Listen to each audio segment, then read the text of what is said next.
Hey kids, this is Miss Rachel and I'm going to read you The Tawny Scrawny Lion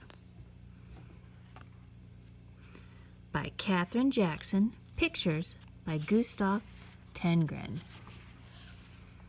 Once there was a tawny, scrawny, hungry lion who never could get enough to eat. He chased monkeys on Monday, kangaroos on Tuesday, zebras on Wednesday, bears on Thursday, camels on Friday, and on Saturday, elephants. And since he caught everything he ran after, that lion should have been as fat as butter. But he wasn't at all. The more he ate, the scrawnier and hungrier he grew. The other animals didn't feel one bit safe. They stood at a distance and tried to talk things over with the tawny, scrawny lion. "It's all your fault for running away," he grumbled. "If I didn't have to run for every single bite I get, I'd be as fat as butter and sleek as satin. Then I wouldn't have to eat so much and you'd last longer." Just then, a fat little rabbit came hopping through the forest picking berries. All the big animals looked at him and grinned slyly. "Rabbit," they said, "oh, you lucky rabbit. We appoint you to talk things over with the lion." That made the little rabbit feel very proud. "What shall I talk about?" he asked eagerly. "Any old thing," said the big animals. "The important thing is to go right up close." So the fat little rabbit hopped right up to the big hungry lion and counted his ribs. "You look much too scrawny to talk things over," he said. "So how about supper at my house first?"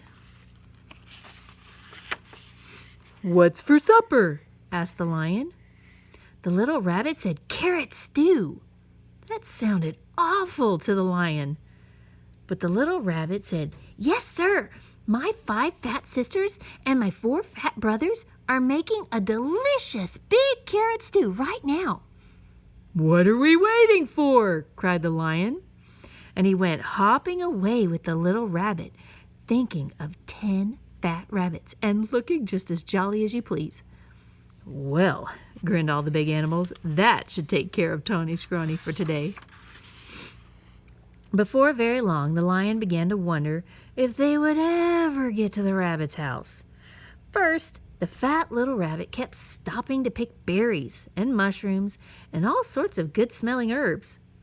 And when his basket was full, what did he do but flop down on the riverbank?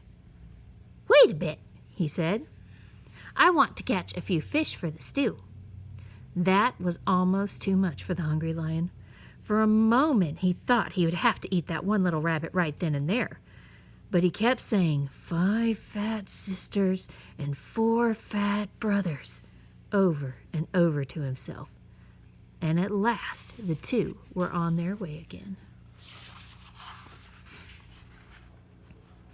"Here we are," said the rabbit, hopping around a turn, with the lion close behind him. Sure enough, there was the rabbit's house, with a big pot of carrot stew bubbling over an open fire. And sure enough, there were 9 more fat, merry little rabbits hopping around it. When they saw the fish, they popped them into the stew, along with the mushrooms and herbs.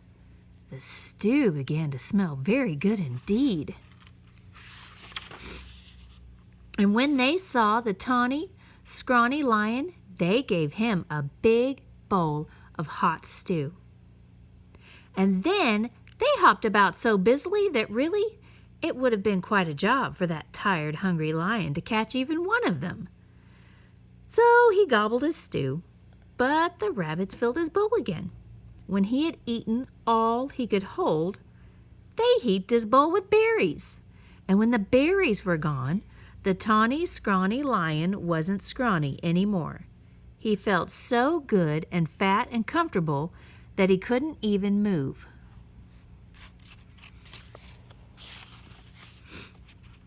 "Here's a fine thing," he said to himself.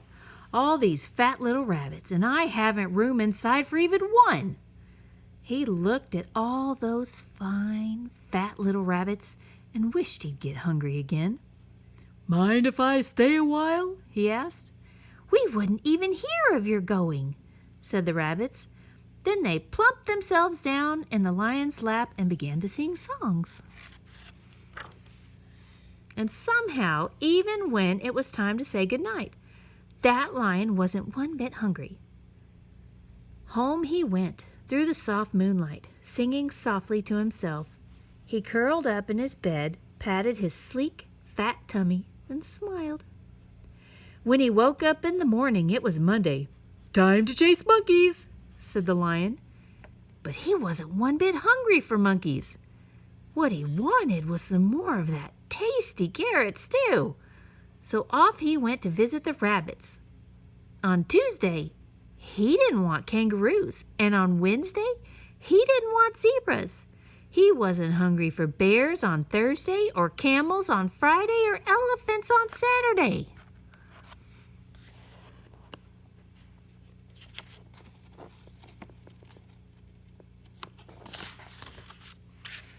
All the big animals were so surprised and happy. They dressed in their best and went to see the fat little rabbit.